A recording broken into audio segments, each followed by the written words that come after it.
அன்றைக்கு இருந்த உலக வரைபடத்தில் 56 நாடுகளை ராஜேந்திர சோழன் வென்றார். I mean that map was a different map for 56 countries.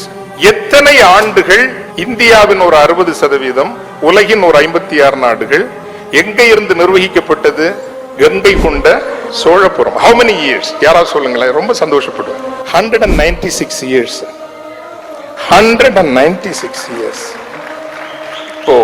இப்போ இதையும் ஒரு 1.5 கோடி மக்கள் ஒரு வேட்டிக்காக, ஒரு சட்டைக்காக அணிவகுத்து நிற்கும் அந்த காட்சியையும் 196 ஆண்டுகள் தென்கிழக்காசியாவின் கணிசமான பரப்பை ஒரு ஊரில் இருந்து நிர்வகித்த ஒரு நிலம் என்கின்ற நினைவையும் நீங்கள் பொருத்தி பார்க்கிற போது எங்கிருந்து எந்த இடத்திற்கு நாம் வந்து நிற்கிறோம் என்பது நமக்கு புரியும்.